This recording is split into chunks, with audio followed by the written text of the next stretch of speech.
여러분 안녕하십니까? 비상계엄 당시 국회에 투입된 계엄군에게 전시 상황에서 병사 개인에게 지급되는 탄약인 이른바 BL탄을 개봉하라는 승인이 떨어졌던 사실이 확인됐습니다. 이 내용이 특전사 707 특임단 지휘부에 전달된 건 국회 계엄 해제 의결을 1시간도 안 남긴 시점이었습니다. 당시 계엄군의 국회 본청 진입을 막으려고 지키고 있던 수많은 이들을 향해 실탄을 사용할 수 있도록 하는 준비가 이루어지고 있었던 셈입니다. 첫 소식 이덕영 기자의 단독 보도입니다. 비상계엄 선포 당일 특전사 707 특임단 지휘부의 텔레그램 대화 내용입니다. 국회로 계엄군을 태운 헬기가 날아가던 밤 11시 30분, 김현태 특임단장은 외곽 봉쇄, 출입문 차단이란 지시를 내립니다. 이어 공포탄, 테이저건으로 외부 접근 세력 차단이라고 덧붙입니다.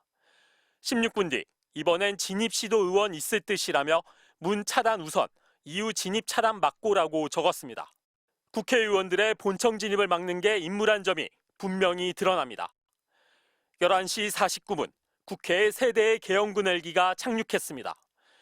당시 국회 본청 앞은 계엄군 진입을 막으려는 시민과 취재진, 보좌진들로 이미 가득 차 있었습니다.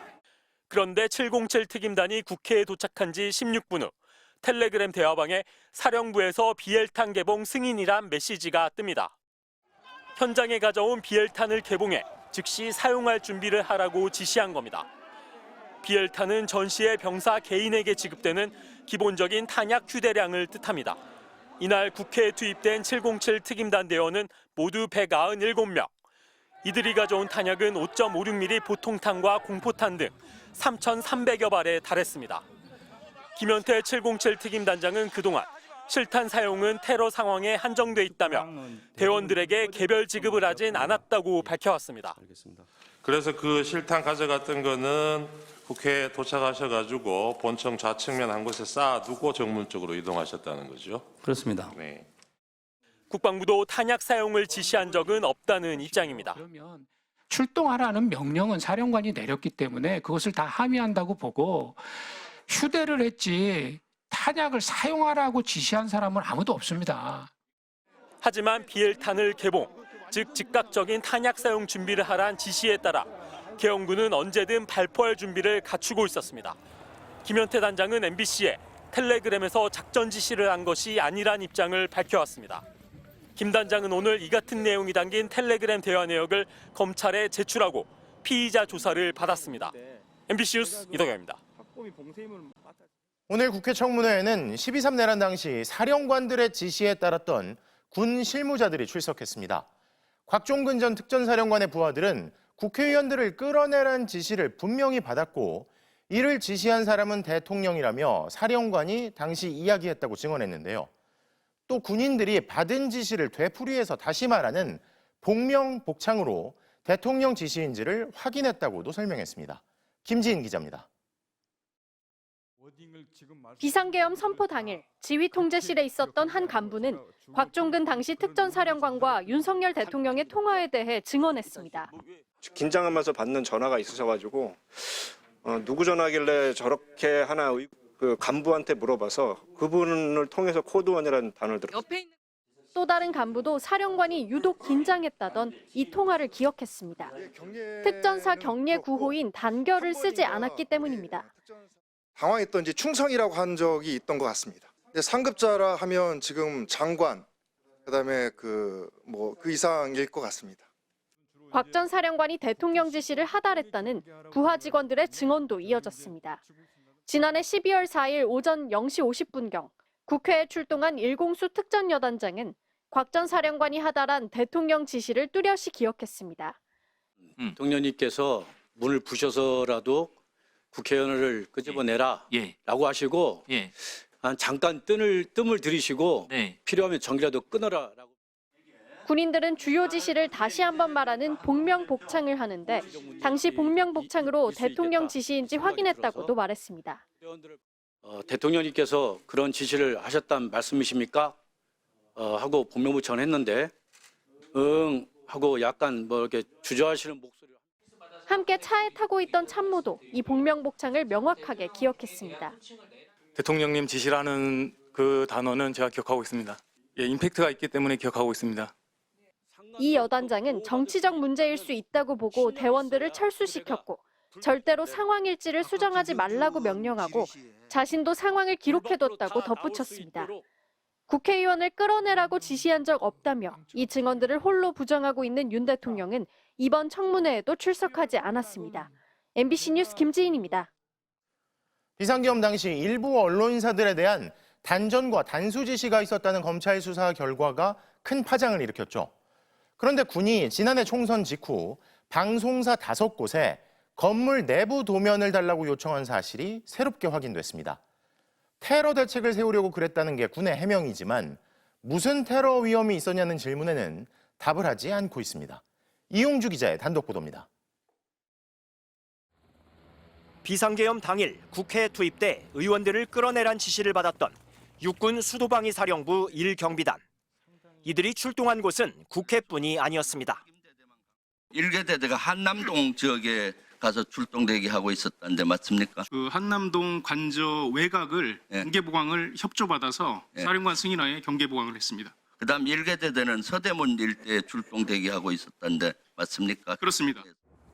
이처럼 내란 과정 곳곳에 동원됐던 1경비단 예하 부대들에게 어떤 임무가 더 맡겨졌는지는 아직 알려지지 않고 있습니다.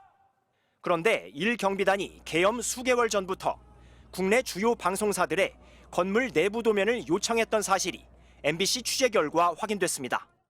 MBC 등 지상파 3사를 포함해 모두 5곳에 공문이 발송됐고 이 중 3곳은 건축물 현황도를 제출했습니다. 건축물 현황도는 건물의 구조는 물론 출입구와 전기, 통신, 수도 등 설비를 한눈에 파악할 수 있는 도면입니다. 계엄 당시 윤석열 대통령이 MBC 등 일부 언론사들에 대해 단전 단수를 지시했다는 검찰 수사 결과와 무관하지 않아 보입니다. 특히 수방사가 도면 제출을 요청한 시점은 여당이 총선에서 참패한 직후인 작년 4월 22일. 총선 직전 윤 대통령이 삼청동 안가에 군 수뇌부와 국정원장 등을 불러 모아 비상 대권을 운운하며 계엄 의지를 내비쳤던 정황과도 맥이 닿아 있습니다. 수방사는 국가 주요 시설들의 테러 예방 대책을 만드는 차원이었다고 해명했습니다. 하지만 군이 방송사에 건물 도면을 요구한 건 최근 10년간 없었던 일입니다. 방송사 장악 시도가 있었다면 이는 권력 남용을 넘어 헌정 질서를 위협하는 중대한 행위입니다. 군이 방송사 도면 요구 역시 계엄 사전 준비 과정일 가능성이 매우 높아서 철저한 진상 규명이 필요합니다. MBC는 방송사들에 대한 테러 위험 징후가 있었는지 등을 추가로 질의했지만 수방사는 답하지 않았습니다. MBC 뉴스 이용주입니다. 어제 윤석열 대통령 탄핵 심판 10차 변론기일은 밤늦게까지 이어졌습니다. 윤 대통령은 정치인 체포 지시 등 주요 쟁점에 대해 내내 궤변으로 일관하고 있는데요. 한둘이 아닌 부하들에게 연쇄적으로 하달된 주요 인사 위치 추적 요청을 자신은 몰랐고 불필요했다고 생각한다며 부하에게 책임을 전가했습니다. 이혜리 기자입니다. 종착역을 향해 가는 윤석열 대통령 탄핵 심판. 윤 대통령은 계엄 당시 부하들에게 연쇄 하달된 체포 명단도 위치 추적 요청도 몰랐다고 잡아댔습니다. 위치 확인, 체포 이런 거를 부탁했다는 기사를 보고 저도 김용현 그때는 국방장관이 구속이 안 돼 있는 상황이어서 제가 이게 어떻게 된 거냐라고 물어본 적이 있습니다. 그렇게 알고 보니 여인영 전 방첩사령관이 동향 파악을 목적으로 위치 추적을 요청했던 거라며 또다시 부하 탓을 했습니다. 아예 수사 개념이 없는 사람 취급까지 했습니다. 특히 여인영 사령관은 저게 순작전통이고 해가지고 도대체 이 수사에 대한 개념 체계가 없다 보니 그런 부분에 대해서는 정말 불필요한 일이고 잘못됐다고 생각합니다. 자신에게 충심을 다했다는 부하는 정치 공작을 한 사람으로 규정했습니다. 대통령께서 어떻게 생각하시는지 잘 모르겠지만 저는 그 충심으로 모셨던 것 같습니다. 저와 통화한 거를 가지고 대통령의 체포 지시라는 것과 연결을 해서 바로 이 내란과 탄핵에 이 공작을 했다는 게 문제입니다. 윤 대통령이 계엄 당일 홍장원 전 국정원 1차장에게 전화해 싹 다 잡아들여 방첩사를 지원하라고 했고 이후 여전사령관이 홍 전 차장에게 체포를 언급하며 명단을 불러준 사실관계를 아직도 인정하지 않겠다는 겁니다. 계엄 선포를 다 하고 올라와서 전화를 한 이유는 몇 차례 본 적도 있고 뭐 일도 열심히 하는 것 같고 격려 차원의 전화를 한 건데 하지만 정치인 체포 지시를 받았다는 사람은 홍장원 한 사람이 아닙니다. 상당수의 진술과 증거가 윤 대통령을 정면으로 겨누고 있는데도 궤변 아니면 부하 탓으로 일관하고 있는 겁니다. 남은 변론은 25일 하루뿐. 지금처럼 궤변을 이어나갈지 아니면 마지막 변론에서 그래도 자신의 잘못을 인정할지 윤 대통령에게는 단 한 번의 기회만 남았습니다. MBC 뉴스 이혜리입니다. 탄핵 심판 10차 변론에서 김건희 여사와 조태용 국정원장이 계엄 전 나눈 것으로 확인된 문자 메시지도 다시 화두로 떠올랐습니다. 윤 대통령이 직접 해명에 나섰는데 김 여사와 조 원장이 주고받은 문자의 내용이 자신도 궁금하다고 했습니다. 유서영 기자의 보도입니다. 윤석열 대통령 측은 홍장원 전 국정원 1차장이 국회 정보위 간사와 연락한 것을 근거로 공작이라는 억지 주장을 이어갔습니다. 이에 국회 측은 국정원장이 영부인과 연락을 주고받는 게 더 이례적이라고 받아쳤습니다. 발언권을 얻은 윤 대통령이 해명에 나섰습니다.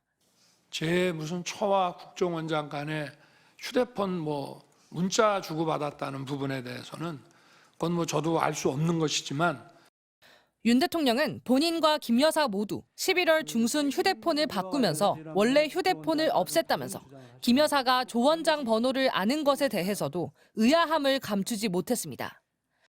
제 아내는 국정원장이 안보실장이던 시절에는 전화번호를 가지고 있었을지 모르지만 저는 그 통화 내역이 어떤 건지 사실 좀 궁금합니다. 국회 측은 지난 13일 8차 변론에서 조 원장에게 김 여사와 문자 메시지를 나눈 이유 등을 집중 추궁했습니다. 김 여사가 계엄 전날인 작년 12월 2일 오후 5시 51분에 두 차례 문자를 보냈고 조 원장은 이튿날 오전 9시 49분 답장했다는 통신 기록이 나왔기 때문입니다. 조 원장은 내용은 기억나지 않는다면서도 연락한 사실 자체는 인정했습니다. 영부인하고 왜 문자 주고받습니까? 자주 있는 일은 아니었습니다. 공무원도 아닌 영부인이 민감한 시기에 국정원장과 왜 직접 연락을 했는지 의혹은 커졌습니다. 윤 대통령이 계엄 이후로 가정사를 들었다는 김봉식 전 서울경찰청장 진술과 맞물려 파장은 확대됐습니다. 어제 변론에선 최근 명태균 씨 측 폭로로 이른바 김건희 라인이라는 의혹을 받는 김상민 전 검사의 국정원 임명에 대한 질문도 나왔습니다. 김상민 법률특보의 임명 경위에 대해서 알고 계십니까? 법조계 인물이기 때문에 오셨다? 결국 홍장원 공작을 주장하던 윤 대통령이 예상하지 못한 역풍을 맞은 셈입니다. 윤 대통령이 직접 방어에 나섰지만 대통령도 모르는 사이 김 여사의 무분별한 국정 개입이 있었던 것 아니냐는